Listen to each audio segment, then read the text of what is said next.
The David Pakman Show at davidpakman.com.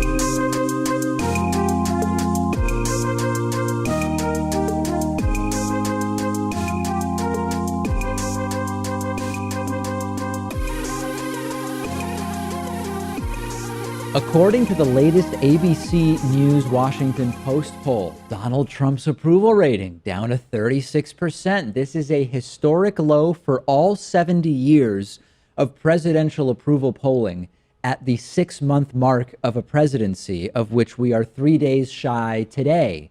Here are the results from this particular ABC News Washington Post poll.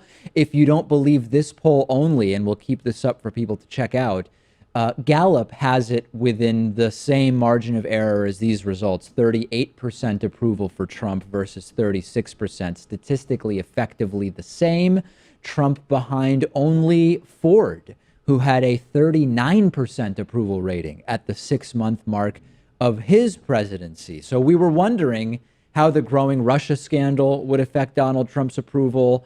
The views of the American people on the Russia scandal are pretty interesting. 63% of Americans, almost 2/3, believe that that meeting that Donald Trump Jr. had with the Russian lawyer in Trump Tower was inappropriate. 60% believe that Russia tried to influence the campaign.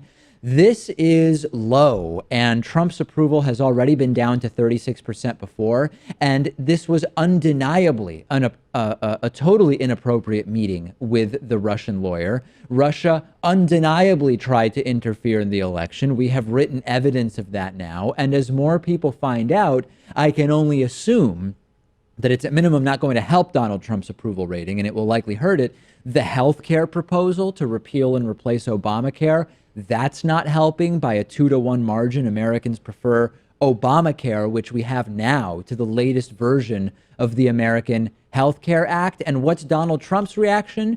He's calling 36% 40%, and he's saying 40% is pretty good. He took to Twitter the other day over the weekend and said, quote, the ABC Washington Post poll, even though almost 40% is not bad at this time, was just about the most inaccurate poll around election time. I thought Trump went to Wharton School of Business at the University of Pennsylvania. Would they agree that 40 or rather 36% is not bad at any point?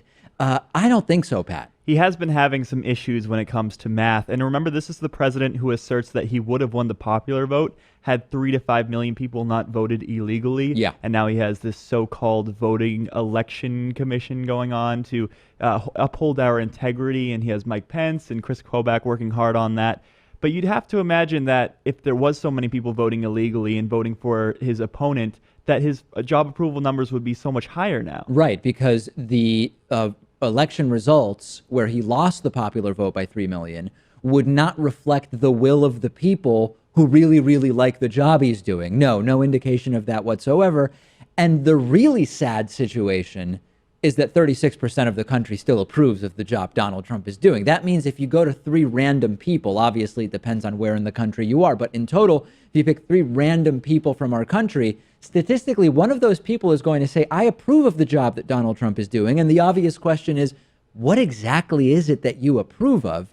And how does this affect his ability to govern? That is the key sort of political question. An unpopular president means, number one, fewer people feel the need to make a deal with him or help him.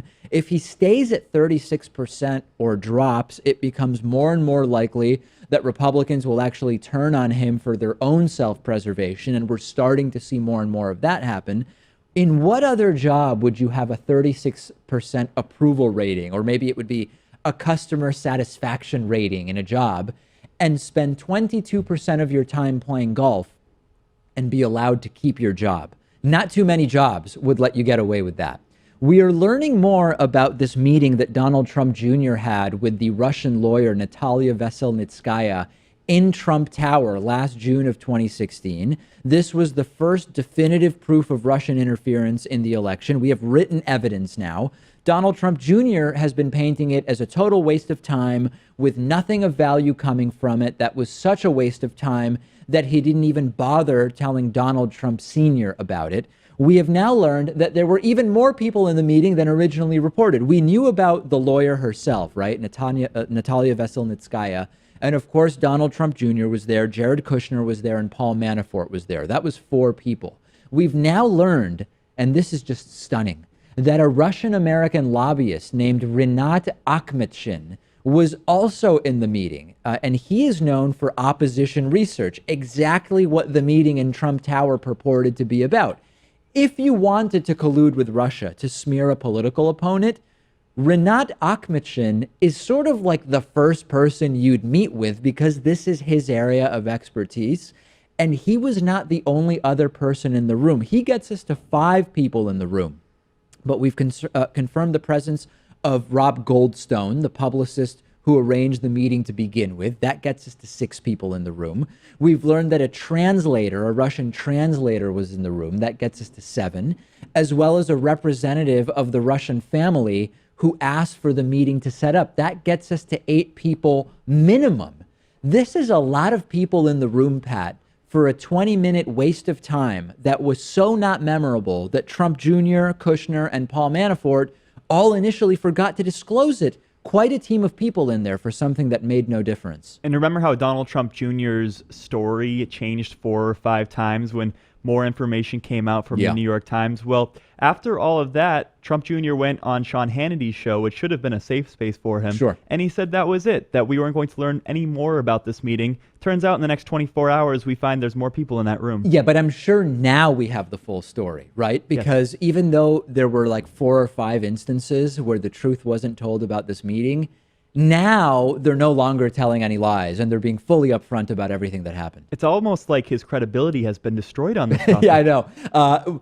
What we're noticing is he's willing to be super upfront about whatever details have or are about to be leaked by the New York Times or Washington Post.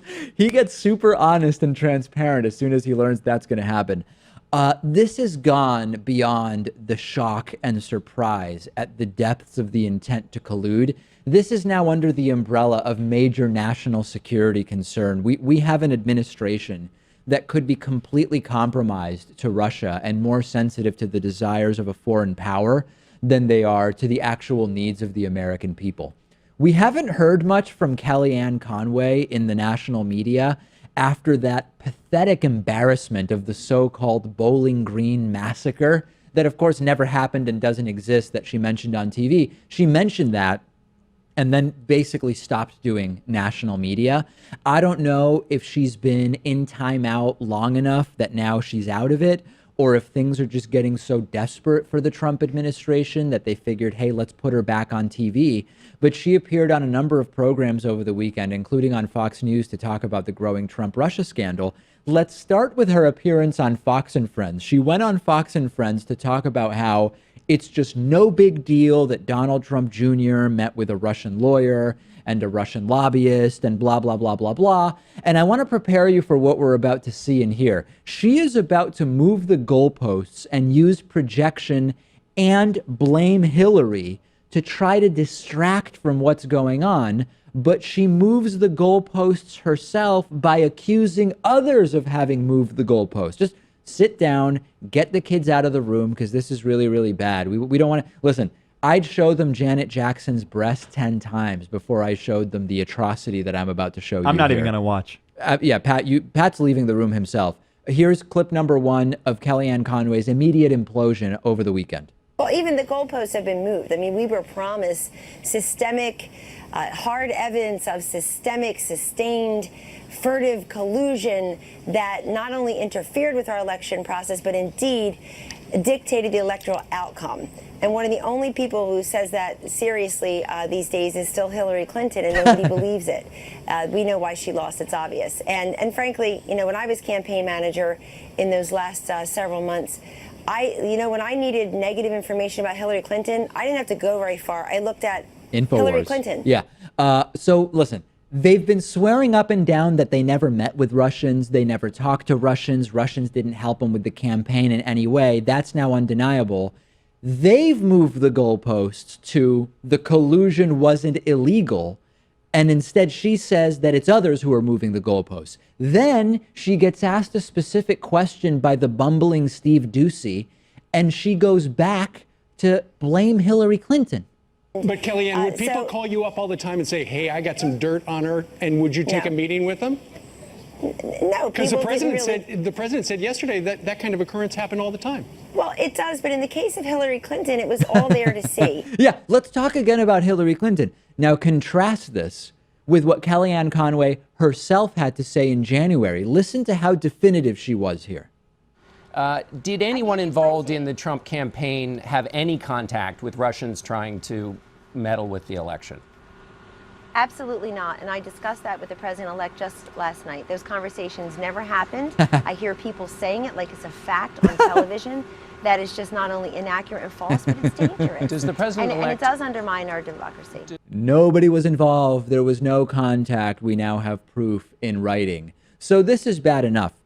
But if you can believe it, it gets even worse. She then went on ABC's Good Morning America and claimed with a straight face that the real problem here is James Comey's leaking of information. That's the problem, according to Kellyanne.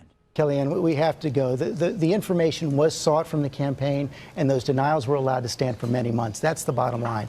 Thanks very much for your time this morning. I wasn't in the meeting, but people amended their disclosure forms, and I think the big bombshell this morning is Jim Comey disclosing confidential information, conversations he had with the President of the United States in his, quote, private memos. That's something Americans should really focus on. Focus on that.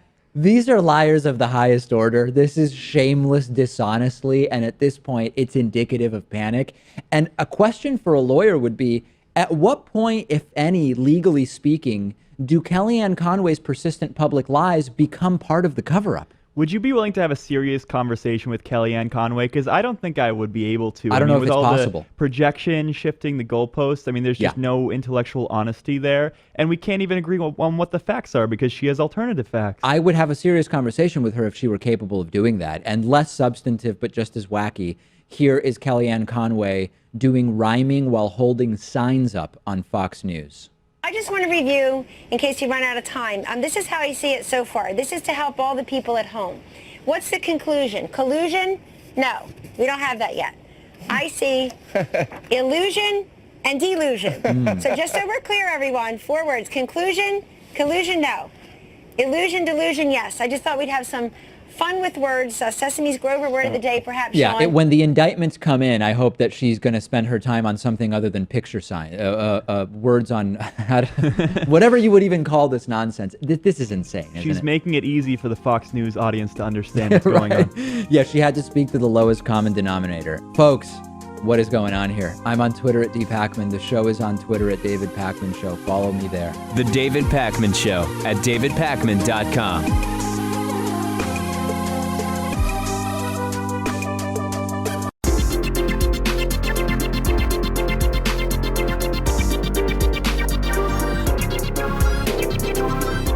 The David Pakman Show at davidpakman.com. Today's new member of the day is Trevor Hill. Trevor, thank you for supporting our program. We are viewer and listener supported media.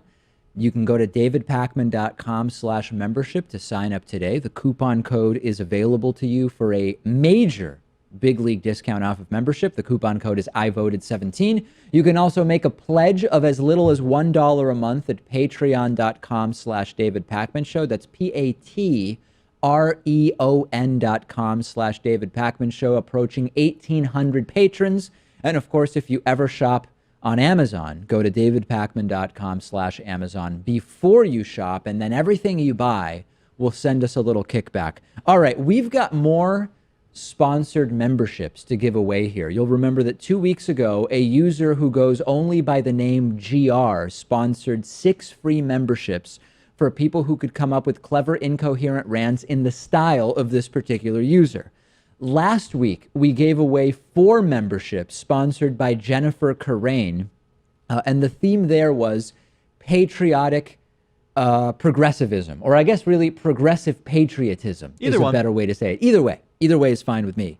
I now have a viewer, Marshall Bratz, who is getting in on the action, and I think this is a good option if you don't feel like having to do anything for your membership, if you don't want to have to write an incoherent rant or a progressive patriotic letter. This is a slightly different setup that I think you're going to like. Marshall is sponsoring half of 30 memberships, okay? He's a huge fan of the sports and politics TV series known as 30 for 30.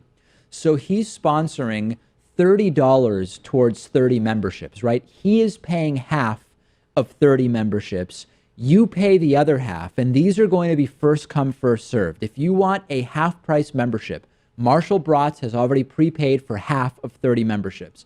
If you want to pay for the other half, and you can lock in that half price rate for as long as you want, email me through the contact form at davidpakman.com. The subject, make it whatever, free membership, Marshall's memberships, get content, whatever, right? And say, I want one of those half price memberships. And the first 30 people to email me will be sent a coupon code, and that will be that. And just so everybody knows, Pat now has several 100,000 memberships. He is not allowed to participate in this thing. I was going to resell them on the black market. Yeah, no. This is, but listen, you've got enough stuff going on with the Keurig, okay? So last thing we need is you reselling memberships on the black market. Pat is not allowed to participate. So 30 non-current members. It's for new members. That's the one stipulation. Email me. Marshall Bratz has paid for half of your membership. You pay for the other half. davidpakman.com. Click on contact us. These go quickly. These can go quite quickly. I like this because there's a number of ways to allocate goods and services. You can do it by merit or by seniority or by need. Or by speed. This is first come, first serve. This is first come, first served. Absolutely. So I will update you tomorrow as to whether there are any of those remaining. But let's do it. Get in touch with me. Get one of those half-price memberships. Fox News has been going out of its way to avoid telling the truth about Trump-Russia, and out of its way to avoid visitors to its website from even being allowed to post the truth about Donald Trump Jr.'s meeting with that Russian lawyer and Russian lobbyist. There was a sentence, "This is obviously very high level and sensitive information, but is part of Russia and its government support for Mr. Trump." That was a line from one of the emails that Donald Trump Jr. was involved in, and that sentence was blocked from Fox News' website. They set up some kind of an autofilter that would remove that line from its comment section, and they conveniently are not including that part of the email in articles about this. The filter was first discovered by a Reddit user who goes by the name FAllNazis, which is an interesting username in and of itself. And the filter was set up not just on stories about the Trump-Russia meeting, but even on stories that have nothing to do with that whatsoever. So that's number one, Fox News, by and large, going out of its way to censor the truth about Trump-Russia. So there was an ellipses on this? A dot, in between that no key matter point? how they wrote it, the autofilter was updated to pick it up. People tried to reword it slightly or add ellipses or whatever. Not allowed on the Fox News website.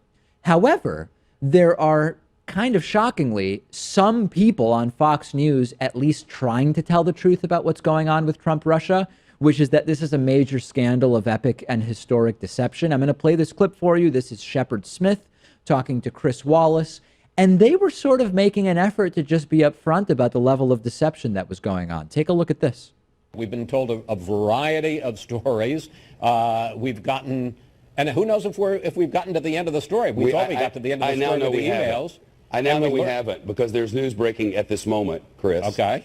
Fox News can now confirm more. Donald Trump Jr., Jared Kushner, Paul Manafort, the lawyer from Russia, the interpreter, this new guy we found out about today, and a mystery person. John Roberts confirms there was an 8th person in that meeting. We don't know. There may have been more, but there was an 8th. Jared Kushner filled out his form, I think it's an F-86, saying who he'd met with and what he'd done. Very important stuff. You can go to prison for messing it up, intentionally. He went back and added 100 names and places. None of these people made it. They're still not clean. We're still not clean on this, Chris. If there's nothing there, and that's what they tell us there's nothing to this and nothing came of it. There's a nothing burger. It wasn't even memorable. Didn't write it down. Didn't tell you about it because it wasn't anything, so I didn't even remember it with a Russian interpreter in the room at Trump Tower. If all of that, why all these lies? Why is it lie after lie after lie? If you clean, come on clean, My grandmother used to say, when first we practice to, oh, what a tangled web we weave when first we practice to deceive. The deception, Chris, is mind-boggling. And there are still people out there who believe we're making it up. And one day they're going to realize we're not and look around and go, where are we? And why are we getting told all these lies? I don't know what to say. I think that there's a lot of truth to everything that you've said. The rest of the network is still in blame Hillary for everything mode, and even better, blame Obama if you can. Brit Hume has shifted from there was no collusion to if there was collusion, it wouldn't be illegal anyway, so who cares? But at least for now, Shep Smith and Chris Wallace are saying what they think. Right-wingers on Twitter are immediately calling for their firing and or resignations. Kushner could be led away in handcuffs by the feds, and Fox News would come out with breaking bombshell. Hillary did something kind of similar a few years ago, or breaking, Obama didn't physically stop Trump from meeting with Russians, so he's really the guy to blame.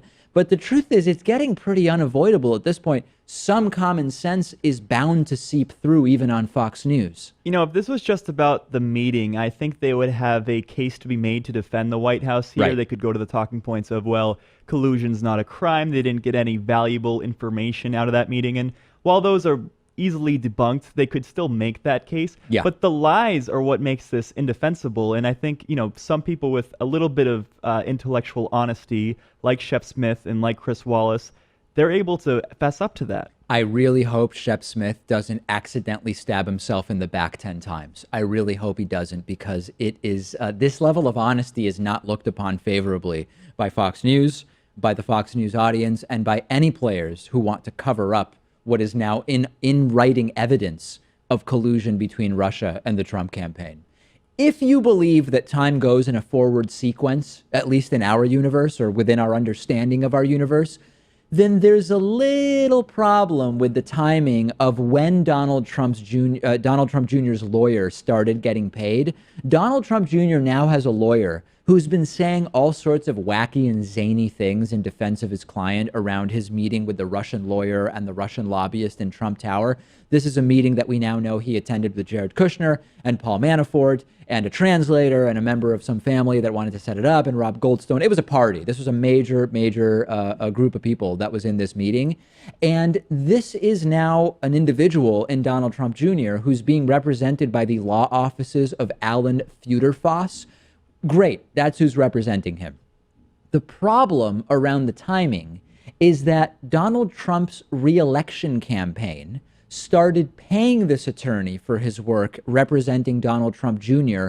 2 weeks before the recent scandal around this meeting. So there's actually 4 problems that I've identified with this, or red flags. You tell me which is the worst, Pat. Number 1, it's harder to believe that this meeting was a total non-story if you hired a guy to defend Trump Jr. 2 weeks the scandal broke, unless he was hired for some other issue related to Trump Russia, which would also be bad since Trump Jr. wasn't even publicly at the center of that 2 weeks ago. That's problem number 1. Problem number 2, it's odd that the re-election campaign of Trump is making these payments. Are donors aware when they donate to the campaign for Donald Trump's re-election that the money, at least part of it, is being used not to help Donald Trump's re-election chances, but for lawyers for Trump's kid who doesn't even have an official role in the administration? Number 3, this is an attorney, Alan Futerfas, who specializes in white-collar criminal defense, not political law, not election law. And that circles back to the question of why was he hired 2 weeks before this scandal broke, unless there's way more potentially criminal activity that he's representing Donald Trump Jr. about? And number 4, what message does this send to other White House staffers who were told, you may want to lawyer up, but we're not paying for it. You're on your own. But Trump's son, who's not even part of the administration, is getting a lawyer paid for by the re-election committee of Donald Trump. Which is the headline? Alan Futerfas is connected to mafia families in New York. Of course. He's represented 3 or 4 mafia organized crime families. Yep. And, I get it. You're a lawyer. you have to pick some specialty. That's your line of work. You can't really get him at him for that. It's unclear what his specialty is. Telling that he's now representing the Trump family after all of that? Absolutely. And yeah, I don't know what the big headline is, right? It could be that everyone involved knew that this was a major issue long before it went public. It could be that Trump Jr. could be facing criminal charges. It could be the defrauding of re-election donors to Trump's re-election campaign who are being targeted by email requests saying, donate to Trump's re-election to help fight fake news and all this other garbage.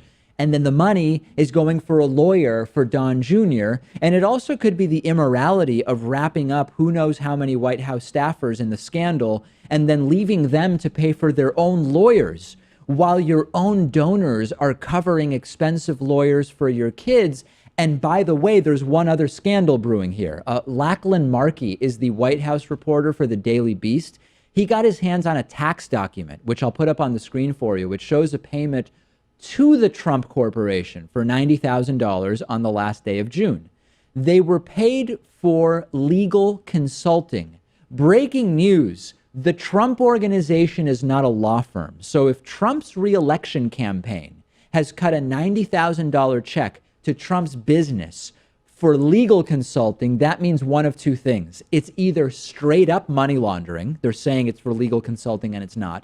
Or they are giving 90 grand to the Trump Organization so that the Trump Organization can then give that 90 grand to a lawyer for legal services, which is another form of money laundering, meaning you're raising money under the pretext of being for Trump's reelection, and then it is being given to the Trump Organization to pay for lawyers for things that have nothing to do with reelection.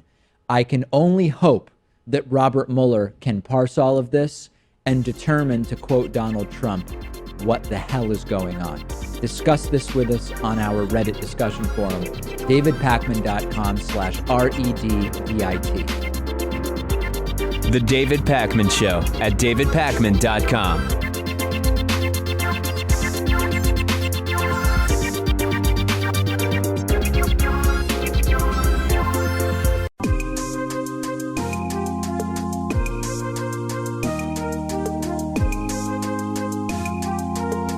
Welcome back to the David Pakman Show.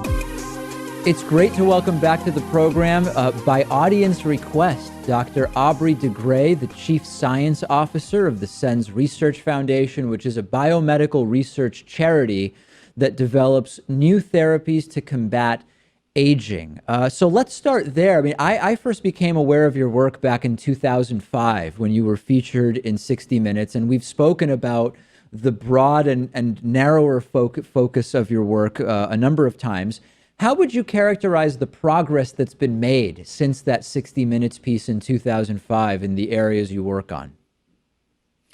It's been pretty good. I mean, for anyone, I guess, working at the cutting edge of any pioneering technology, there's always a kind of, double edge to it. You always have, pride about how much progress has been made, but at the same time, you always wish it could have been even more.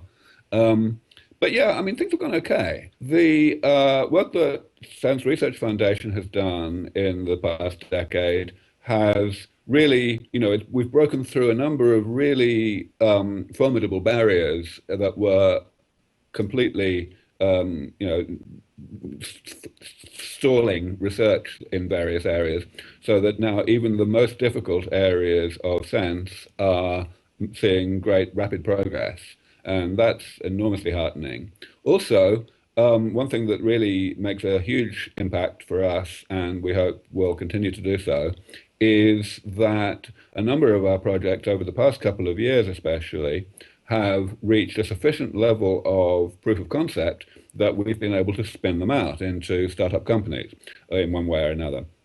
And of course, there's a huge number of people out there who are, visionary and, they want to invest in high risk, high reward activities, but they don't want to donate. So they have been difficult for us to gain access to as a nonprofit. But now that we can offer true investment opportunities, that, opens up a whole new source of funding. So yeah, things are definitely moving forward. And of course, this also applies to work that other people have been doing independently of us. So there are very well-known things that have happened in the past decade, like the development of induced pluripotent stem cells, the development of CRISPR for gene editing, and such like. And there are also a number of much less well-known things, which are still very important, that have allowed these areas to move forward. So of course, well, let's look at cancer, for example. The whole field of cancer immunotherapy, which was really, seeing very little progress over 20 years until a few years ago, has now completely exploded, and everyone's working on it now. And we have close links with a number of the most cutting-edge leading companies that are working in that, even though it's not actually resulting from our own work. So yeah, I mean, one's really got to be pretty happy about where things are standing right now. The layperson might look at, for the sake of sticking with this 2005 date, just the last 12 or so years, one might look at life expectancy in 2005 and compare it to life expectancy for someone born in 2017 and see that while there's been a modest improvement, it is, after all, sort of modest. Is that even a good indicator as to the progress of the type of work that you're doing? Not remotely. It's absolutely unrelated. The work that we're doing is early stage biomedical research, which has not yet got anywhere near even reaching clinical trials. And of course, when it does reach clinical trials, there's then another further long period while the tests are really done before the thing actually reaches the wider world and becomes something that doctors can actually use.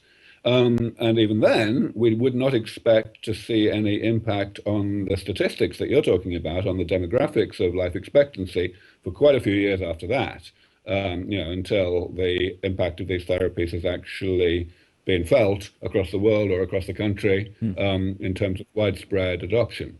So, yeah, absolutely irrelevant. It is interesting to look, of course, at what is driving the increase in life expectancy that we're seeing. And most people think that at this point, the main driver is the same one that it has been for the past several decades, really, namely the improved prosperity that various, that all developed countries really were able to see 100 years ago or thereabouts. During the first half of the 20th century, the life expectancy was, of course, rising pretty rapidly because we were seeing a progressively more universal access to simple medicines and hygiene and so on that would prevent early deaths in infancy or in childbirth or whatever. But at the same time as that, we were also seeing better nutrition. And it turns out that nutrition very early in life, even prenatal nutrition, is a really important contributor to lifelong health, including life expectancy, of course.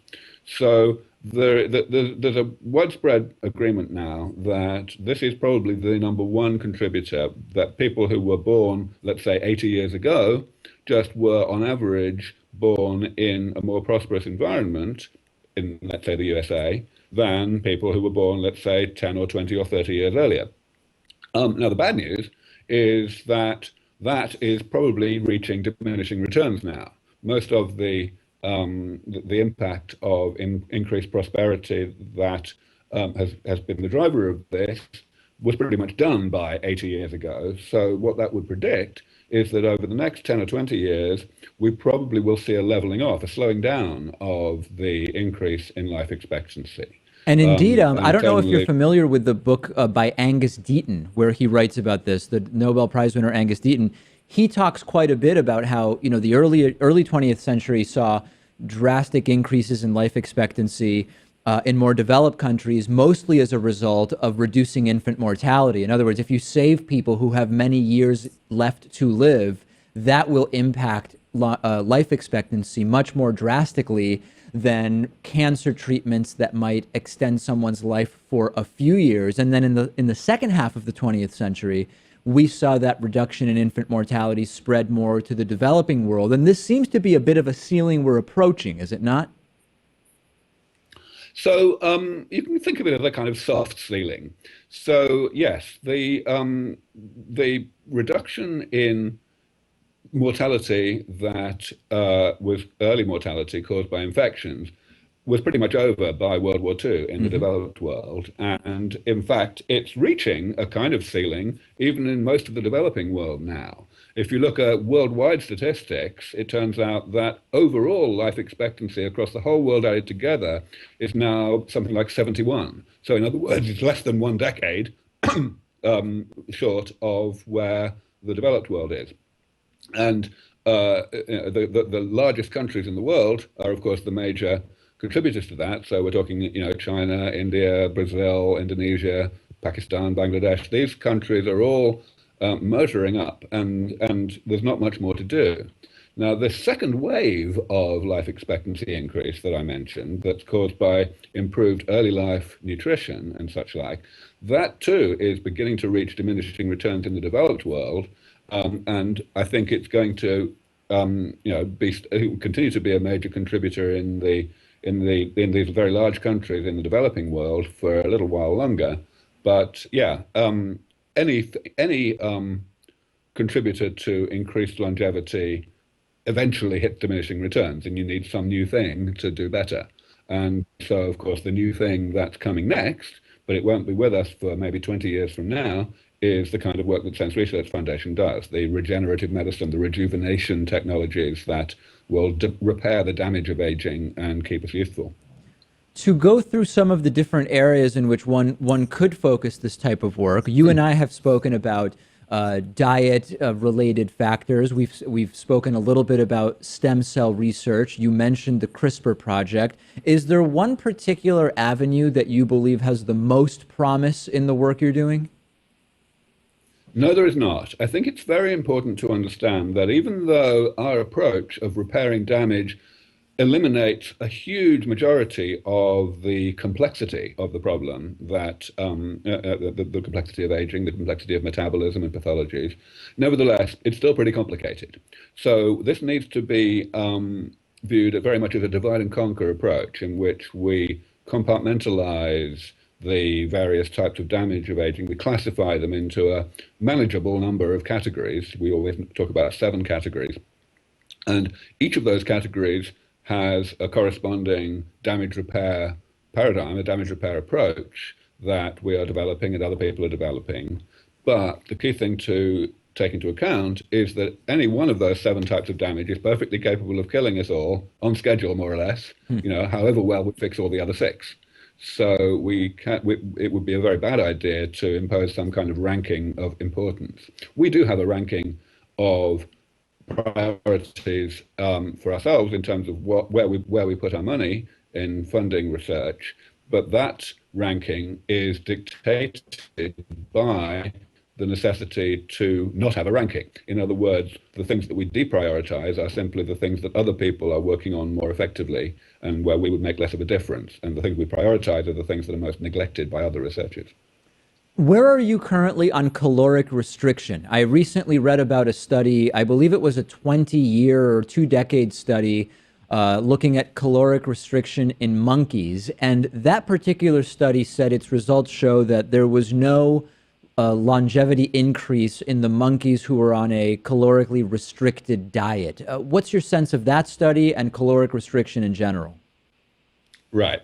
So there were actually 2 studies happening in parallel, both in the USA, on monkey calorie restriction, and they both reported their results around the same time, a few years ago now. One of them reported no increase, as you say. The other one reported a small increase in longevity. When you look more closely at the data, the 2 studies were not really in contradiction to each other, because the details of how the studies were done seem to indicate that the truth is somewhere in between. That there probably was an increase, there probably can be an increase from lifelong calorie restriction in monkeys, but it's very small, maybe a few % in terms of the increase in longevity. Now, this to me was no surprise whatsoever. Of course, it's a much smaller increase than what you see in shorter-lived species. If you go down the list of calorie restriction studies in terms of species on whom it has been tried, the next longest lived is Labradors, dogs that normally live about 11 years. And actually, Purina funded a study of calorie restriction in Labradors some time ago, in which they got roughly a 10% increase in lifespan. In mice, you can get up to 40 or 50%, depending on what you do. The same for rats. And both of those animals, of course, live a couple of years normally. If you go down the evolutionary chain further and you look at, fruit flies or nematodes, you can get several-fold increases if you do this kind of thing just right. And of course, the same applies in all of these species. If rather than doing calorie restriction itself, you kind of emulate calorie restriction, you kind of trick the body into thinking that it's in a famine when it isn't, by manipulating the genetics, the genes of the animals, or in some cases by pharmacological means, drugs like rapamycin, for example. But the reason I said it's not a surprise is because this inverse correlation that we see, where longer-lived species get less of a benefit from calorie restriction, this is something that not only has been observed for a very long time prior to this monkey study, but also it's predicted by evolutionary theory. If we just remember that long famines in the wild, in nature, are not so frequent as short famines, then that immediately predicts that the selective advantage, the selective pressure that a species would experience to have machinery that would respond to famine by shifting metabolic priorities in a way that extends life, that pressure will be weaker in long-lived species. So it's all very much what I would have expected. And the disappointing thing is that a large number of very distinguished and smart gerontologists have basically totally ignored this for years and years and years. They've basically just swept this logic under the carpet and carried on studying calorie restriction as if it were the holy grail of life extension, when there's no way it ever could be. Let's pick up our conversation there. We'll continue tomorrow with Dr. Aubrey De Grey. The David Pakman Show at davidpakman.com.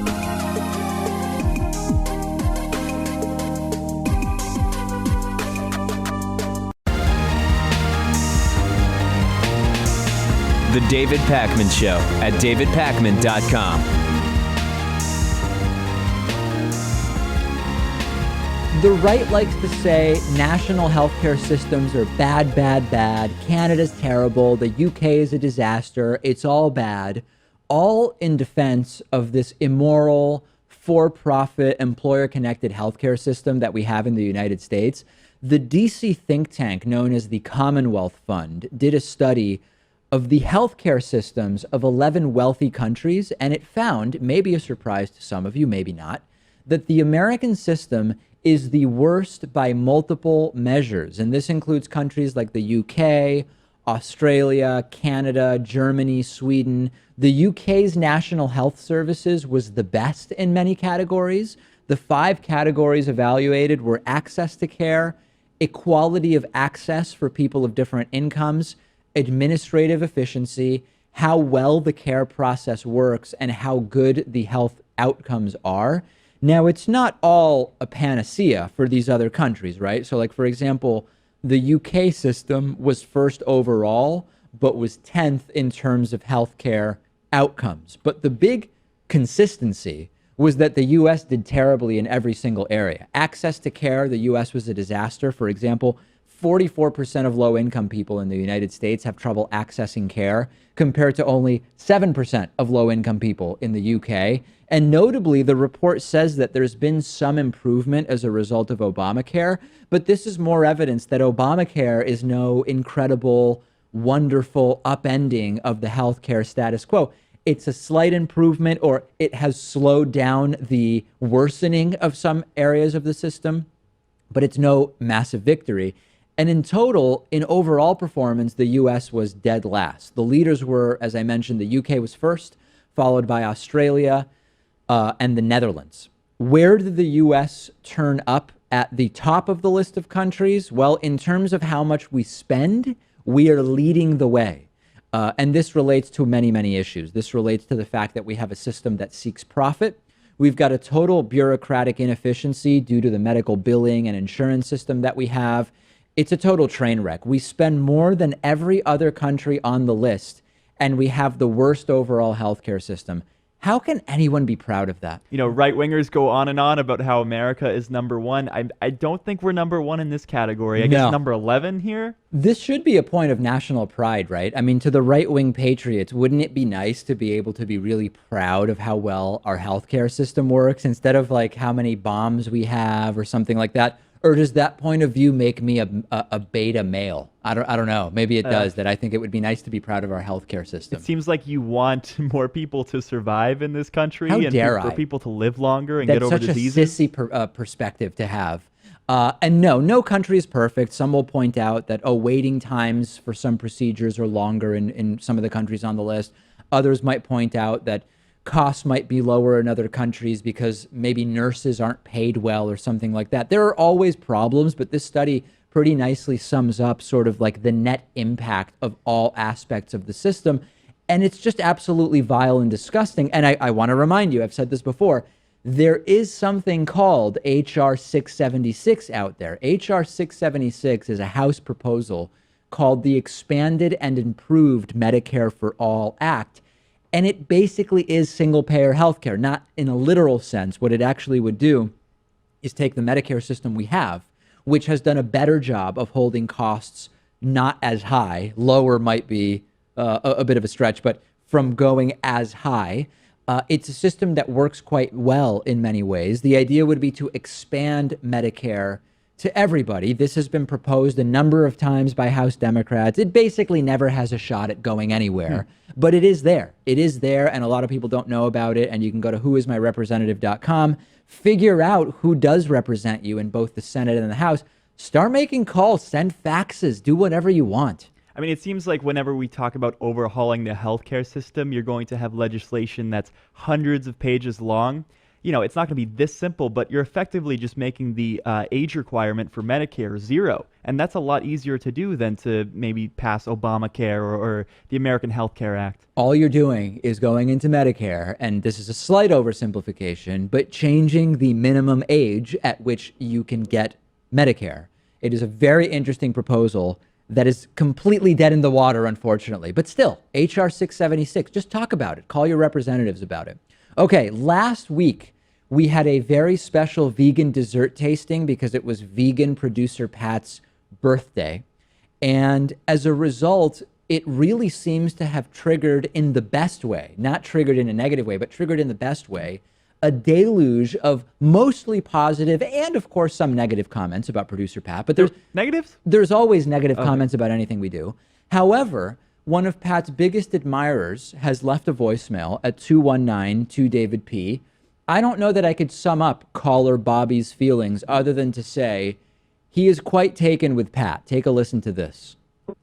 Hi, Patrick. Hi, it's your most famous gay fan, Bobby. Mm-hmm. I'm so sorry that I missed your birthday. I wish you could have spent your birthday with me.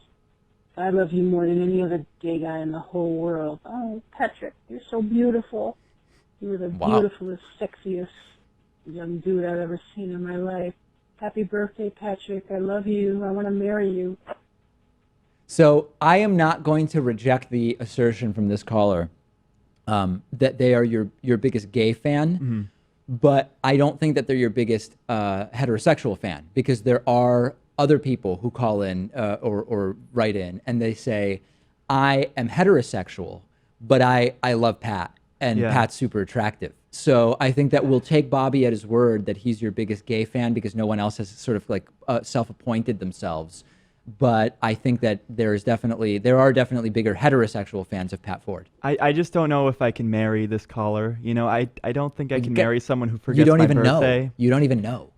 Okay, so anyway, people very, very excited about Pat's birthday, and it was an incredible birthday weekend, I'm sure. And people loving it. So that's that. Congratulations to Pat.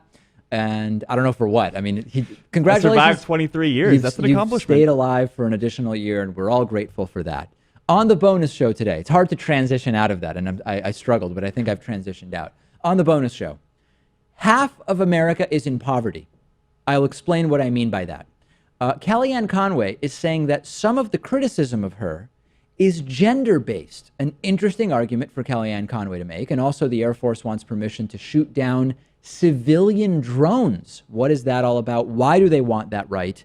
And is it a good idea? All of those stories and more on today's bonus show. You can sign up and get instant access to the bonus show.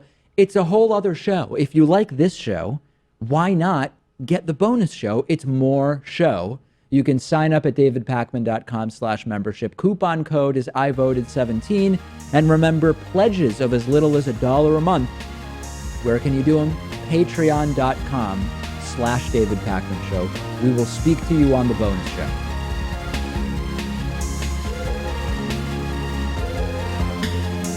The David Pakman Show at davidpakman.com.